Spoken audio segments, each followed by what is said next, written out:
E aí, seus líderes revolucionários do Sudeste Asiático, tudo bem com vocês? Eu esbarrei nesse vídeo do canal Revisão a respeito do Mao Zedong, contando um pouco da história dele. E eu vou falar que tem tudo para ser um gimo caprichadaço, assim. Se prepara. Responsabilizado pela morte de até 70 milhões de pessoas na China. Não falei? Não falei? Já começou bem, né? Aqueles números caprichadaço de morreu melões, né? Mao matou melões. Mao Tse-tung é considerado um dos grandes líderes da história chinesa. Hoje vamos descobrir quem foi Mao Tse-tung. Nunca ouvi falar desse canal. Mao Tse-tung nasceu de uma família de camponeses na província de Hunan, ao sul da China, no dia 26 de dezembro de 1893. Mas não é nessa cidade aí. Essa cidade que mostrou ali, eu esqueci o nome, mas é uma cidade bem famosa aqui na China. Sua família possuía terras, e o pai de Mao, mesmo sendo camponês, era um dos homens mais bem-sucedidos na vila. Sua mãe... Assim, possuía terras não quer dizer que ele era tipo o dono da Friboi, né? Que tinha lá era um fazendeiro gigantesco, que tinha um pedaço de terra.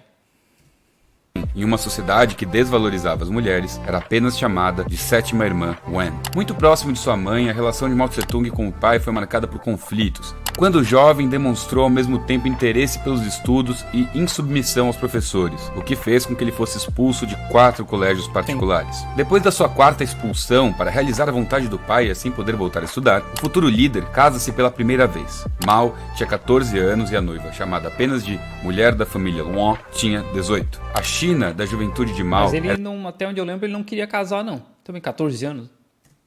era organizada em um sistema feudal, onde poucos senhores de terra subjugavam uma infinidade de camponeses, com uma rígida separação entre as classes sociais. Além disso, o país Bem feudalismo, né? Porque tem algumas diferenças do feudalismo, mas a China vivia sob um império aí de mais de 2.000 anos, né? Só mudava a dinastia.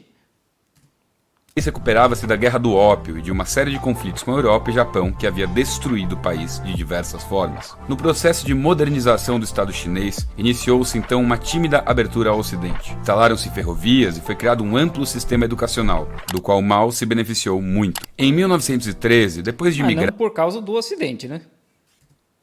entre colégios e vilarejos, Mao, com 19 anos, entra no magistério. Como estudante universitário desse período, viaja pelo país com colegas e se aproxima de ideias socialistas, assim como dá as primeiras demonstrações de sua personalidade, igualmente carismática e autoritária. A China, naquele momento, passava por uma revolução republicana que punha fim a 2.000 anos do regime imperial, fragmentando o poder entre chefes militares. Depois de se formar em 1918 e tentar a sorte na capital, Pequim, Mao Tse-tung retorna à sua província natal como professor de história. Além disso, no entanto, participava ativamente de atividades de propaganda, vendia e editava revistas com ideias comunistas, aproximando-se de intelectuais marxistas. Nessa época aí, depois da Revolução Xinhai, que derruba o Império, a China começou a passar por uma industrialização rápida e, claro, né, todo aquele processo que a gente já conhece de trazer gente do campo para a cidade, as pessoas viverem em condições extremamente insalubres, salários baixos, aquela coisa toda, e movimentos sindicais e movimentos trabalhistas começaram nessa época.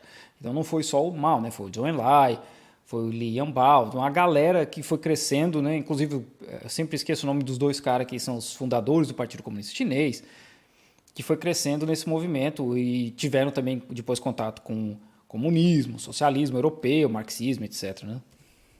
1927, líderes nacionalistas passam a perseguir brutalmente o comunismo, resultando em milhares de mortes. Nesse momento, isso foi em maio de 1927. A Kuomintang tinha um braço de esquerda que meio que trabalhava junto com o Partido Comunista nessa questão trabalhista, de sindicatos. Só que chegou uma hora que os empresários, né, meteram pressão. O Chiang Kai-shek foi full fascista e ele se uniu com vários grupos, várias gangues, que tinha muita gangue grande em Xangai. E aí foram lá e mataram milhares de comunistas em Xangai. O Zhou Enlai estava lá, conseguiu fugir, né? Depois viram um dos líderes do Partido Comunista Chinês. E aí, a partir daí que eles começam não logo aí, né? Porque, se eu não me engano, a Longa Marcha vai começar mais para o fim do ano de 1927. Mao, já em seu segundo casamento, foge junto a outros comunistas para a província de Shanxi. 4 anos mais tarde, fundariam ali uma comunidade e base militar para se defender e treinar táticas de guerrilha. A despeito da perseguição do Partido Nacionalista, Kuomintang, aliado à resistência camponesa em lutar, o número de guerrilheiros começou a crescer. Nessa altura, o professor Mao já havia se convertido em líder, com muito carisma e disputava o posto de liderança do Partido Comunista na China. Com o crescimento do comunismo, em 1934, o Partido Nacionalista ataca o soviete de Jiangxi. No entanto, Mao e os guerrilheiros conseguem furar o bloqueio e partem para o norte da China. Mas assim, eles já haviam aí nesse movimento de fugir já desde 20 e poucos, né? A fuga, maior marcha militar da história, levou quase um ano, de outubro de 1934 até o mesmo mês de 1935. O exército comunista em marcha era composto por cerca de 100 mil pessoas, sendo 30 mil soldados, a maioria feridos, etc, e 70 mil camponeses. Foram 12 mil quilômetros percorridos em condições duríssimas, e menos da metade conseguiu sobreviver e se estabelecer no ponto final de sua caminhada. Se eu não me engano, foi coisa de 7 mil que chegou no fim. Foi um número muito, muito baixo, porque muita gente foi desistindo pelo caminho, né? Além de morrendo, óbvio, né? Por questão de doença e ataques da Kuomintang, etc. Porque a Kuomintang continuou perseguindo eles. Shanxi, ao extremo norte da China. Esse evento ficou conhecido como a Grande Marcha, e além de possibilitar a instalação dos comunistas em uma região relativamente independente do Kuomintang, também consolidou o poder de liderança de Mao Tse-tung. Homem de modos rudes que nunca falou nenhum idioma além do dialeto de sua província, era menosprezado por adversários e mesmo admiradores. A tranquilidade política encontrada em Shanxi logo seria abalada pelo início da Segunda Guerra entre o Japão e a China em 1937. Por causa do inimigo comum, uma trégua foi declarada e os partidos comunista e nacionalista se unem para derrotar os vizinhos japoneses. A frente ampla contra o fascismo. Com o fim da Segunda Guerra Mundial, estoura uma guerra civil que dura 3 anos e termina com a vitória. A guerra civil já estava rolando antes, né? Já tinha começado bem antes de 1937, mas a partir do momento que o Japão se rende, está tudo certo, eles resolvem. Agora a gente tem que se resolver internamente. Do Partido Comunista, no dia 1º de outubro de 1949, Mao Tse-tung declara na Praça da Paz Celestial em Pequim o fim da guerra e o início da República Popular da China. Meses depois, Mao foi declarado presidente. Daí que ele vai a Moscou, ansioso por inserir a China na cultura global, mas não tem um encontro muito caloroso com Stalin, apesar da... Os dois líderes, não só os dois, né, porque daí a Kuomintang também estava envolvida, né, mas os dois países que mais mataram fascista na Segunda Guerra Mundial. Suposta proximidade ideológica, os dois países nunca teriam uma convivência plenamente pacífica. De volta à China, a tomada de poder em 49 ocorreu em meio a um caos social. O país estava devastado tanto pela guerra contra o domínio japonês, quanto pela guerra civil que opuseram os comunistas com os nacionalistas. Na economia, a agricultura havia sido... Pelo menos ele dá esse contexto, né? Que o país vinha aí desse todo... Eu sempre repito, né? Todo esse contexto dessa inércia de todas as guerras, o país devastado e tal, né? Então não é simplesmente os comunistas venceram, olha, tá tudo massa nesse novo Age of Empires, mapa do Age of Empires, tudo zerado. Não é assim que funciona. Assolada, e a indústria que mal existia estava destruída. Inicia-se então uma reforma agrária extensa e eficiente. A divisão de terras teve impacto positivo no povo pobre que trabalhava na terra. Os ex-proprietários feudais passaram a ser humilhados em praças públicas. E então, no campo, a aprovação... Isso aconteceu no Vietnã também. Política de Mao era unânime. Na cidade, entretanto, onde estavam os intelectuais, a crítica ao Partido Comunista era maior e motivada especialmente pela substituição de intelectuais em cargos de poder por oficiais do partido com grau de educação muito menor. Esse ressentimento entre o Partido Comunista e os intelectuais será uma marca importante do maoísmo. Entre 1955 e 1956, Mao promoveu uma campanha de abertura a críticas. O volume de críticas foi tamanho que teve o efeito oposto, aumentando ainda mais o ressentimento entre o secretário-geral do PCC e os intelectuais chineses. Foi nesse momento que ocorreram as primeiras limpezas ideológicas antidireitistas. Mas assim, toda essa base do Partido Comunista, todos eles eram intelectuais. Você pode dizer que os caras talvez não tenham um doutorado em comunismo, etc., mas todos eles estudaram muito.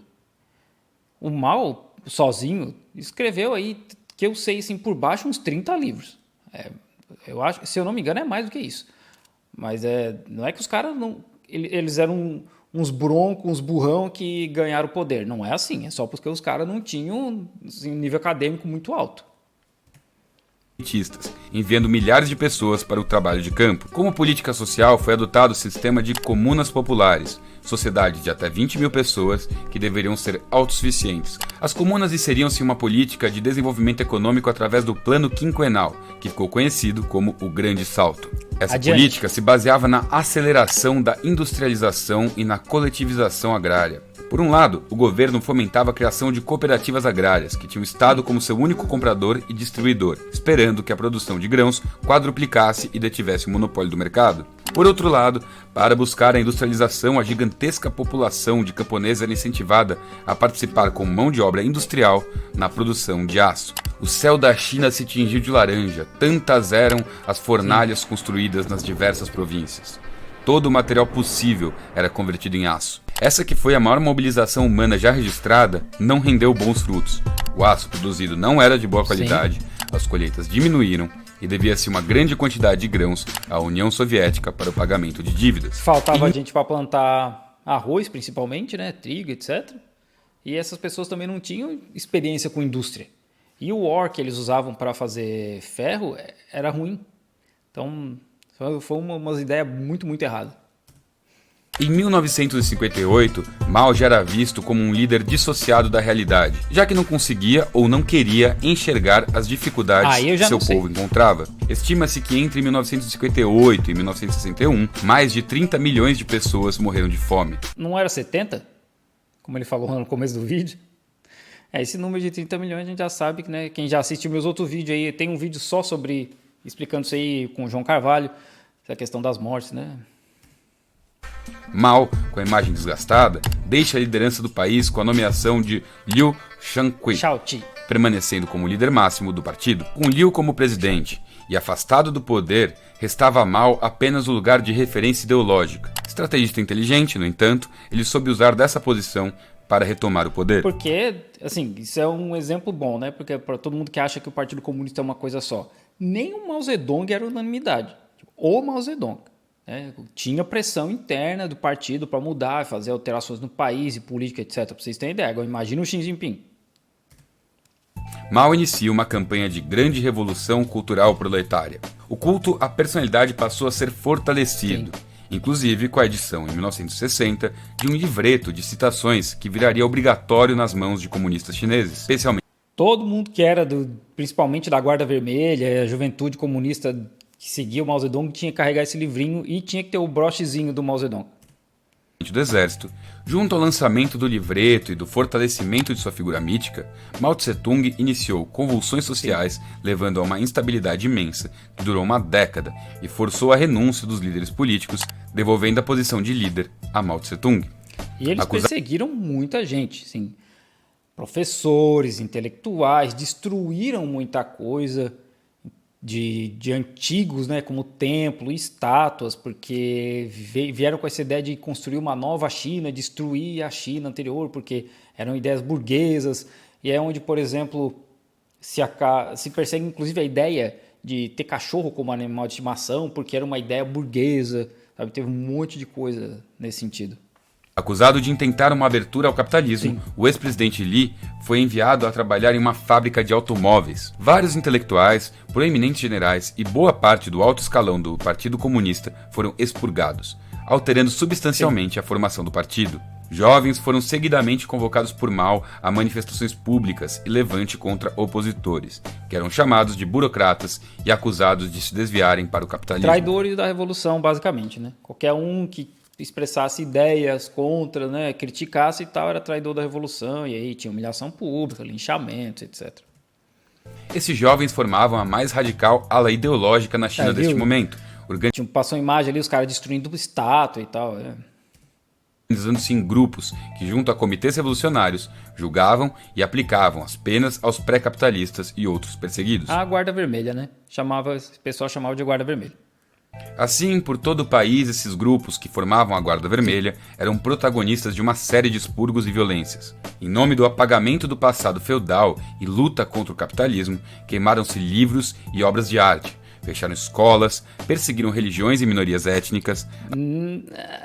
Esse de religiões e minorias étnicas aí, né, é uma forçada, né? O negócio mesmo foi mais contra a gente que era contra contra a revolução, né? Qualquer coisa que eles enxergavam contra a revolução. A tia de um cara que trabalha comigo era da Guarda Vermelha. Eu tenho um plano de, se tudo der certo, eu tenho um feriado aí que eu sei que ele vai para lá, e eu vou tentar me convidar para ir junto para ver se eu troco uma ideia com ela. Assim como professores, freiras, monges, artistas, jornalistas e escritores foram torturados, humilhados publicamente ou forçados a se matar. Incentivou-se forçado a se matar, não sei, mas humilhação, linchamento, assim, foi pesado mesmo. O retorno ao trabalho camponês, a ciência e a intelectualidade foram vistas como sintomas negativos e antirrevolucionários. Mao, que na juventude havia tomado a educação como forma de liberdade, agora perseguia escolas e instituições de saber. Esse momento de... Não todas, né? É o que eles enxergavam como, isso aqui é burguês, ou é liberal, ou é contra a revolução, né? Nesse sentido.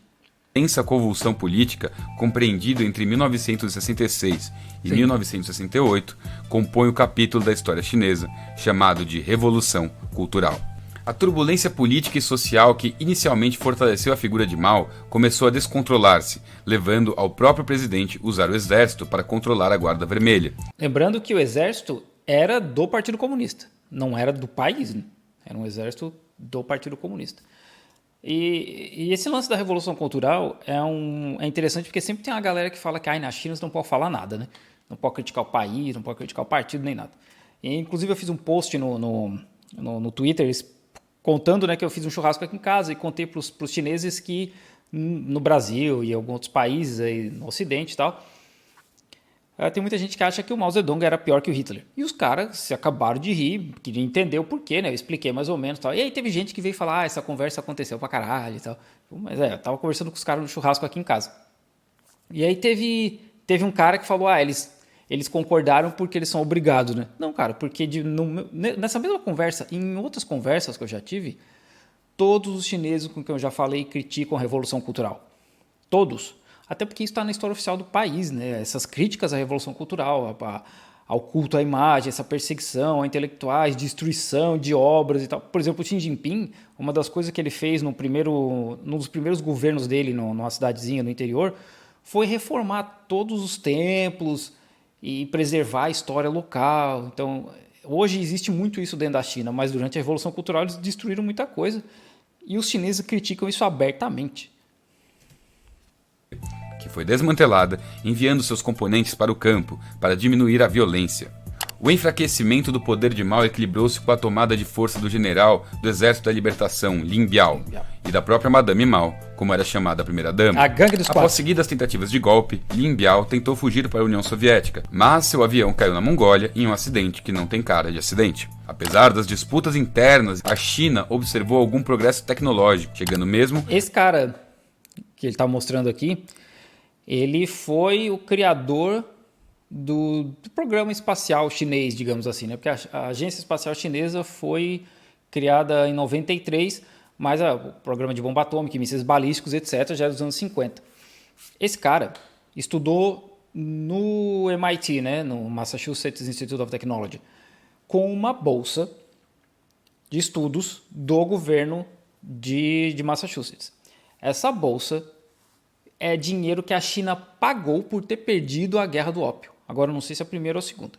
Então, a China deu dinheiro para os caras, porque perdeu a guerra, né? Pagou uma indenização. Eles usaram esse dinheiro para esse cara ir estudar lá. Esse cara foi o primeiro engenheiro aeronáutico da Boeing. E ele foi perseguido pelo macartismo, acho que nos anos 40, 50, mais ou menos. E ele foge, né, dos Estados Unidos por essa perseguição, vem para a China e cria a primeira empresa de aviação da China, que agora eu não lembro se é Air China, e também trabalha no programa espacial chinês de mísseis balísticos, etc. Ele dá aula para um cara que depois vai ser um dos fundadores do JPL, que é o Jet Propulsion Lab, da NASA. A lançar seu primeiro satélite no espaço e testar, em 1964, sua primeira bomba atômica. A demonstração do poder bélico estimulou países ocidentais e mesmo o Japão a buscar relações diplomáticas com a República Popular. Claro, né? Além disso, a tensão entre a China e a União Soviética mostrava a países como os Estados Unidos oportunidades de negociação. o reconhecimento norte-americano A China nessa época já tinha 700 milhões de pessoas, né? Quem que não quer um mercado desse tamanho? ao Estado chinês, em detrimento de Taiwan, na década de 70, iniciou uma relação de amistosidade entre os dois países, trazendo em 1973 o então presidente Richard Nixon a Pequim, selando uma abertura do país ao exterior até então nunca vista. E esse foi, na verdade, o último feito político de Mao, que já se encontrava doente e debilitado. O ano de 1976 é marcado por duas importantes mortes na República Popular da China. Em primeiro lugar, a morte do primeiro-ministro Zhou Enlai, respeitada figura pública que leva a um intenso confrontamento entre o povo e o governo chinês. Um dos eventos grandes, né, que aconteceram na Praça da Paz Celestial foi o protesto depois da morte do Zhou Enlai. Meses depois, seria a vez de Mao Tse-tung, aos 83 anos. Sua morte, em setembro daquele ano, abre espaço para uma luta pelo poder, afinal, não estavam previstos mecanismos de sucessão no seu governo. Às vésperas de uma tentativa de golpe, o bando dos quatro é preso e o ex-líder do exército... Rolou um golpe, né? Só que do outro lado. Essa é a gangue dos quatro, tá incluída a esposa do Mao e, putz, esqueci o nome. Tem mais um outro cara que era bem importante, mas outros dois caras, né? Mas todos eles foram condenados depois e etc. do exército, Deng Xiaoping consolida-se progressivamente no poder, promovendo também uma maior abertura ao capitalismo. O legado A de esposa do Mao foi condenada à morte, se não me engano, e depois foi convertida à prisão perpétua, mas ela foi liberada depois de uns 20 anos, uma parada assim. Mas teve uma perseguição também contra a galera de esquerda depois, né? Que era a mais à esquerda do partido, né? Que era essa turma da gangue dos quatro. Mas teve um golpe. Eles tomaram o poder com um golpe. Não a gangue dos quatro, ou o pessoal do Deng Xiaoping. O de Mao Tse-tung ainda é sentido e discutido dentro e fora da China. A despeito das perseguições e milhões de mortes atribuídas direta ou indiretamente ao líder comunista, enterrado na Praça Imperial, ainda hoje seu nome é uma referência absoluta na política chinesa. Mao Tse-tung foi um líder sanguinário e militar. Foi um líder sanguinário. Sanguinário por quê, cara? É o que eu sempre falo nesses vídeos, porque normalmente o pessoal fala isso com relação às mortes causadas pelo grande salto adiante. Não teve intenção de matar. É isso que vocês não conseguem entender, né? É quando falar os ditadores mais sanguinários da história. Como se a cabeça do cara, o cara quisesse matar a gente. Pô, quando eles vencem a guerra civil, a população da China girava na casa dos 550 milhões. Quando ele morre em 76... a população da China já estava na casa dos 900 milhões, quase dobrou. E isso muito em parte por educação, saneamento básico, os médicos dos pés descalços, como eles chamavam aqui, né, que foi uma força de médico gigantesca trabalhar nas zonas rurais para atender medicina básica. Se ele quisesse matar a gente, ele ia fazer isso tudo? Não ia, né? Então não é intenção. Que é o que a gente vê, por exemplo, no nazismo. Os caras usaram engenharia, mesmo ciência, para matar pessoas e matar de uma forma mais eficiente. É outra história. O século passado foi um século marcado por todos os lados de radicalismo e violência. Espero que tenhamos aprendido alguma coisa com tudo isso, com todo esse totalitarismo, e que juntos possamos construir um futuro mais humano e pacífico. É o que a China vem tentando, né?